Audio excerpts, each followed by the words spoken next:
정치적 신뢰, 이 개념 참 복잡하죠? 오늘 이걸 한번 제대로 파헤쳐 보겠습니다. 자, 무엇이 진짜 리더를 믿을 수 있게 만드는가? 이 질문 우리 한번 진지하게 생각해 볼까요? 특히 선거철만 되면 정말 그 어느 때보다 더 절실하게 와닿는 질문이잖아요. 그 해답을 찾기 위해서 우리는 아주 오래전으로 거슬러 올라가 보려고 합니다. 바로 이 강력한 한마디, 공자의 지혜 속으로요. 자, 첫 번째 이야기입니다. 도대체 공자는 왜 이 신뢰라는 걸 통치의 가장 기본, 절대 바꿀 수 없는 기반이라고 생각했을까요? 사실 성공적인 정치를 위해 뭐가 제일 중요합니까? 이 질문 있잖아요.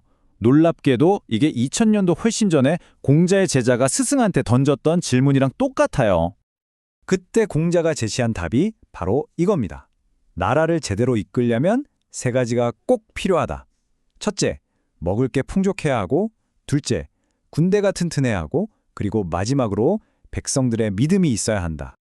그런데 제자가 다시 물어요. 스승님, 만약에 이 중에서 어쩔 수 없이 하나를 버려야 한다면 뭘 버려야 합니까? 공자의 대답, 정말 우예입니다. 바로 군대였어요. 여기서 더 나아가죠. 스승님, 그럼 남은 둘 중에서도 하나를 더 버려야 한다면요? 와, 이때 공자의 대답은 정말 충격적입니다. 바로 식량을 버리라는 거였어요. 백성들의 생존이 달린 문제인데도요. 이게 바로 핵심인 겁니다. 백성들은 배고픔은 견딜 수 있다는 거예요. 하지만 리더에 대한 믿음이 사라지면 그 나라는 더 이상 버틸 수가 없다는 거죠. 그래서 무신분립, 믿음이 없으면 바로 설 수 없다, 이 말이 나온 겁니다. 자, 그럼 두 번째 이야기로 넘어가 보죠. 대체 그 신뢰라는 게 뭘까요? 이걸 얻는다는 건 구체적으로 뭘 의미하는 걸까요? 이게 생각보다 단순한 문제가 아닙니다.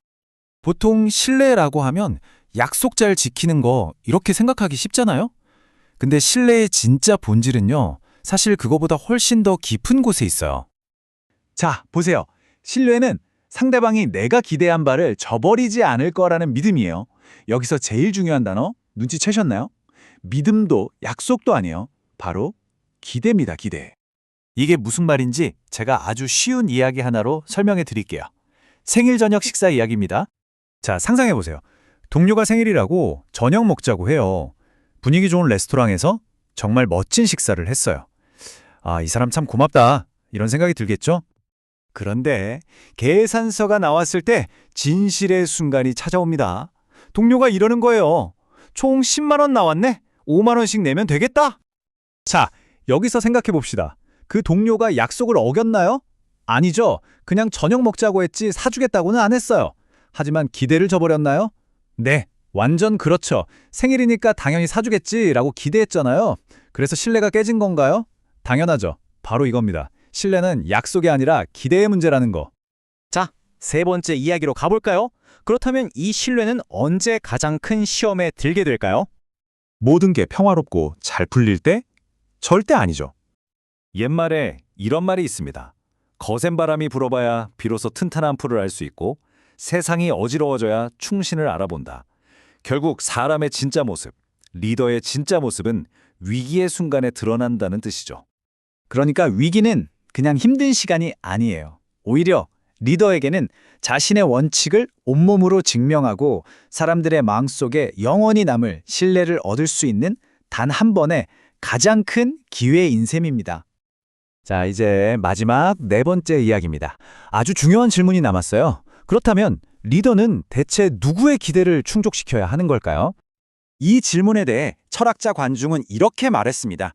리더의 책임이 커질수록 그 시야도 반드시 함께 넓어져야 한다고요.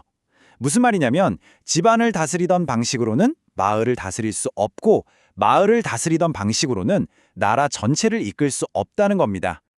그러니까 진짜 국가적인 리더라고 한다면 자기의 가족이나 나를 지지해주는 핵심 그룹의 기대만 맞춰서는 안 된다는 거죠.